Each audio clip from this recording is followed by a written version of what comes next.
మీరు మాంసాహార ప్రియులా? అయితే ఈ వార్త ఖచ్చితంగా మీకోసమే. మీరు తినే మాంసంలో ఎలాంటి మోసం జరుగుతుందో ఒక్కసారి గుర్తించండి. కుళ్ళిన టమాటాల్ని మనం పక్కన పడేస్తాం. అలాంటిది మనం తింటున్న మాంసం ఫ్రెషా లేక ఫ్రిడ్జ్లో నాంచి తీసిందా అన్నది తెలుసుకుంటున్నారా? అసలు మటన్కి వెటర్నరీ డాక్టర్ అప్రూవల్ ఉందో లేదో చెక్ చేశారా ఎప్పుడైనా? లేదు. వేలకు వేలు పెట్టి మటన్ కొనే మీరు ఆ మటన్ ఎక్కడి నుంచి తెస్తున్నారో తెలుసుకుంటే మాత్రం మీ గుండె గుబేలు మనక మానదు. చచ్చిన మేకలు, రోగాలతో బక్క చిక్కిపోయిన గొర్రెల నుంచి ఆ మటన్ తెస్తున్నారు అన్న విషయం మీకు తెలుసా? ఒక్క ముక్కలో చెప్పాలంటే మీరు తినే ముక్క కాదు, ముక్కిపోయిన ముక్క, కుళ్ళిపోయిన ముక్క. ఏంటి నమ్మట్లేదా?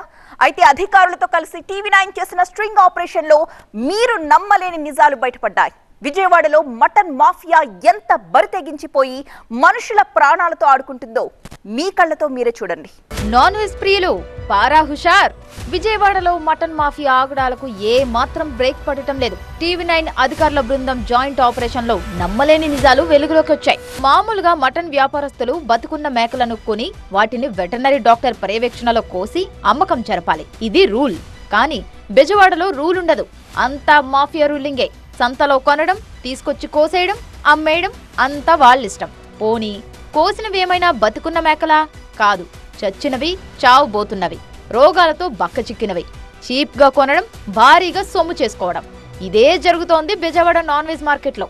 ఒకసారి ఈ సంతలో ఏం జరుగుతుందో వారి మాటల్లోనే వినండి. TV9 నిఘా కెమెరాకు చిక్కిన నగ్న సత్యం. 3000కి 2000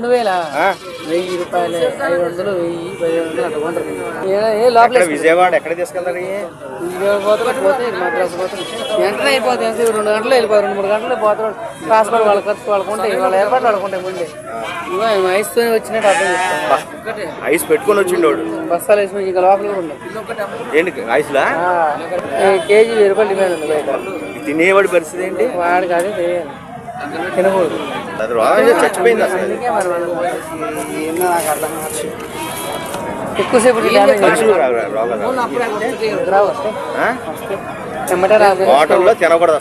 అంతే. విన్నారు కదా, ఇది సంగతి. మనం తినే ముక్క ఫ్రెష్ ముక్క కాదు. ఇలా సంతలోకి వచ్చిన మేకలన్నీ రోగాల బారిన పడినవే. రేపో మాపో సచ్చేవే, సచ్చినవే. విజయవాడలో రోజు రోజుకి కల్తీ మాంసం విక్రయాలు పెరిగిపోతున్నాయి. చనిపోయిన కోళ్లు, మేకలు, గొర్రెలను అతి తక్కువ ధరకి కొనుగోలు చేసి వాటిని నీట్గా శుభ్రం చేసి పెద్ద పెద్ద హోటళ్లకి విక్రయిస్తున్నారు. ప్రతి వారానికి కొన్ని వందల టన్నుల మేర మాంసాన్ని విక్రయిస్తున్నారు. గతంలోనూ పాడైపోయిన మటన్ను బెజవాడ మార్కెట్లలో యథేచ్ఛగా అమ్మేవారు. అధికారులు దాడులు నిర్వహించిన టైంలో సైలెంట్ అవ్వడం, తర్వాత తమ చేతివాటం చూపడం సాధారణమైపోయింది. మామూలుగా ఆరోగ్యంగా ఉన్న మేక ఖరీదు దాని బరువును బట్టి 15,000 నుంచి 25,000 దాకా ధర ఉంటుంది. కానీ ఈ సంతలో కేవలం 1000 నుంచి 2,000కే మేకపోతూ, పొట్టేళ్లు దొరుకుతాయి. ఎలాగో తెలుసా? ఇదిగో ఇలాగా.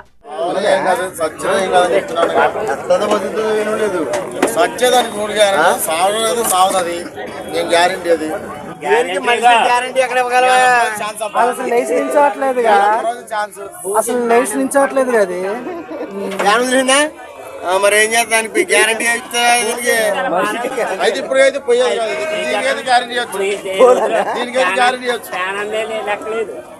చూసినారా? చచ్చిపోయేందుకు రెడీగా ఉన్న మేకను బేరమాడుతున్న పరిస్థితి. 20 నుంచి 25,000 ధర పలికే మేక కేవలం 500 కాగితాలకే వచ్చిందంటే సచ్చిన మేకలతో ఈ సచ్చినోళ్లు ఎంత వ్యాపారం చేస్తున్నారో అర్థమవుతోందిగా. సంతలో చనిపోయిన గొర్రెలను సుమారు 1,500 నుంచి 2,000 రూపాయల చొప్పున కొనుగోలు చేసి నగర మార్కెట్లలో కేజీ 800 రూపాయల చొప్పున దుకాణాల్లో విక్రయిస్తున్నారు. దుకాణందారులు కిలో మాంసం 1000 నుంచి 1,100 వరకు మనకు అంటగట్టడం, అది కుళ్ళిపోయిందో రోగాలతో వచ్చిన మేకనో తెలియక మనం ఆ బాగా తినడం, తర్వాత రోగాల బారిన పడటం పరిపాటిగా మారింది. 500కు 1000 వచ్చిందండి. కేజీ 1000 రూపాయలు డిమాండ్ ఉంది బయట. తినేవాడి పరిస్థితి ఏంటి? వాడికి అదే తెలియాలి, తినకూడదు. తిరువూరు, జగ్గయ్యపేట, నందిగామ సంతలో యథేచ్ఛగా మృతి చెందిన కుళ్ళిపోయిన మేకపోతుల అమ్మకాలు జరుగుతున్నాయి. ఇంకో ఘోరమైన విషయం ఏంటంటే మేక చచ్చిపోయినా దాని మాంసం కుళ్ళిపోకుండా దాని పొట్టలో ఐస్ గడ్డలు వేసి మరీ అమ్ముతున్న పరిస్థితి. సంతలో అనారోగ్యం, ఇతర కారణాలతో చనిపోయిన గొర్రెలను కొని వాటి లోపలి అవయవాలను తొలగించి కళేబరాన్ని శుభ్రపరిచి పొట్టలో ఐస్ వేసి విజయవాడ నగరానికి తీసుకొస్తున్నారు. పూర్తిగా కుళ్ళిపోయి పురుగులు పట్టిన మాంసాన్ని దుకాణాలకు తరలిస్తున్నారు. ఇలా రోగాల బారిన పడిన వాటిని, చనిపోయిన వాటిని కొనుగోలు చేసి ట్రక్కుల్లో కర్ణాటక, మచిలీపట్నం, హైదరాబాద్, విజయవాడ మార్కెట్స్ కు తరలిస్తున్నారు. అక్కడి నుంచి హోటల్స్ కు ఈ సచ్చిన వాటి మాంసం తరలిస్తారు. ఇదేమి ఇప్పటికిప్పుడు జరుగుతున్న తంతు కాదు, ఏళ్ల తరబడి జరుగుతున్నదే. గతంలోనూ టీవీ9 అధికారుల జాయింట్ ఆపరేషన్లో కల్తీ మాంసం దందా బయటపడింది. అయినా వ్యాపారుల్లో మార్పు రాలేదు. ఇంకా బరి తెగించి మనుషుల ప్రాణాలతో చెలగాటమాడుతున్నారు.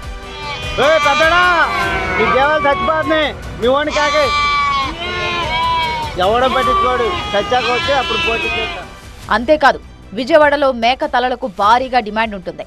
ఆ డిమాండ్ను క్యాష్ చేసుకునేందుకు కొందరు ఇతర రాష్ట్రాల నుంచి తక్కువ ధరకు భారీగా మేక తలలు కొని నెలలు తరబడి ఫ్రిడ్జ్లో ఉంచి అమ్ముతున్నారు. ఫ్రిడ్జ్లో నెలల తరబడి నిల్వ ఉంచిన మేక తలలు అధికారుల దాడుల్లో బయటపడ్డాయి. కార్పొరేషన్ వెటర్నరీ సిబ్బంది తనిఖీలు చేపట్టడంతో గోని సంచులు, థర్మాకోల్ బాక్సులలో సుమారు 10ల సంఖ్యలో మేకతలలు, కాళ్లు బయటపడ్డాయి. వెటర్నరీ సిబ్బంది మాంసం నిల్వల్ని స్వాధీనం చేసుకున్నారు. అక్రమంగా నిల్వ చేసిన జంతు కళేబరాలపై బ్లీచింగ్ చల్లి నిర్వీర్యం చేశారు. ఎన్నిసార్లు చెప్పినా కూడా వాళ్ళు చేసేయడం అంటే ఎక్కడో రూరల్లో అంటే పల్లెటూరు ప్రాంతంలో ఉన్నటువంటి తలకాయలు ఇదిగానే తీసుకొని వచ్చి ఇక్కడ పాపులేషన్ చాలా ఎక్కువగా ఉంటారు. సింగనార్ ప్రాంతం అంతా కూడాను కాస్త తక్కువ స్థాయిగా ఉన్నటువంటి మాంసం దొరుకుతుంది, తక్కువగా వస్తుంది అనేటువంటి ఉద్దేశంతో ఇక్కడ అందరూ కూడా వ్యాపారానికి అనుకూలంగానే చేస్తూ ఉంటారు. అందుకోసం ఇక్కడ వచ్చి చుట్టుపక్కల ఉన్న తలకాయల కాళ్ళు తీసుకొచ్చి ఇక్కడ అమ్ముతూ ఉంటారు.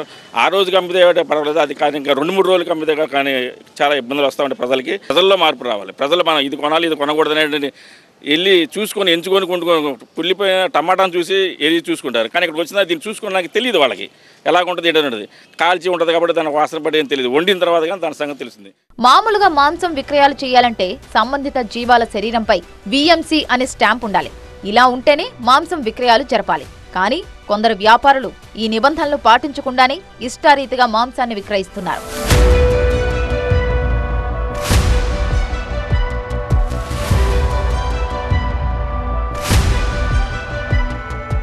నగర వ్యాప్తంగా విచ్చలవిడిగా కల్తీ మాంసం అమ్మకాలు కొనసాగుతున్నాయి. ముఖ్యంగా మటన్ మాఫియా కింద ఏర్పడి ఈ విజయవాడ వ్యాప్తంగా కూడా ఎక్కడ చూసినా కూడా తలలు, కాళ్ళు ఇవన్నీ కూడా ఇతర రాష్ట్రాల నుంచి తక్కువ ధరకి కొనుగోలు చేసి స్టోరేజ్లో పెట్టి ఎక్కువ రోజులు నిల్వ ఉంచి పాడైపోయినా కూడా తెలియకుండా పబ్లిక్ అమ్ముతున్నటువంటి పరిస్థితి కనిపిస్తోంది. టీవీ9 నిఘాలో ఇప్పటికే మనం చూడడం జరిగింది. జగ్గయ్యపేట, నందిగామ అవుట్స్కట్స్లో ఉన్నటువంటి మాంసాన్ని ఎక్కువగా ఈ యొక్క మేకల్ని ఎలా అమ్ముతున్నారో చూసామో. అయితే ప్రజెంట్ మనం మార్కెట్లో ఉన్నాము. ఇక్కడ చూస్తే కనుక మనకు బ్యాక్గ్రౌండ్లో కనిపిస్తున్నటువంటి షాపులు ఏవైతే ఉన్నాయో ఇవన్నీ కూడా ప్రకాష్ నగర్ మార్కెట్లో. సో మనం ఇక్కడ కూడా స్పై స్టోరీ చేయడం జరిగింది. సో మామూలుగా తల, పెద్ద తల, చిన్న తల అని అమ్ముతుంటారు. ఎక్కువ బయట అమ్మాలంటే కనుక ఒరిజినల్ కాస్ట్ ప్రకారం చూసుకుంటే కనుక దాదాపు 800, 900, 1100 పెడితే కానీ తల కాళ్ళు రావు. కానీ ఇక్కడ మార్కెట్కి వస్తే మాత్రం 350 నుంచి 450 రూపాయలకి తలా కాళ్ళు వచ్చేస్తున్నటువంటి పరిస్థితి. ఇదంతా కూడా అధికారులు గుర్తించి సీజ్ చేసినటువంటి తలకాయలు. ఇవన్నీ కూడా ఇక్కడ ఉన్నాయి కాదు, వేరే దగ్గర నుంచి తీసుకుని వచ్చి వీళ్ళు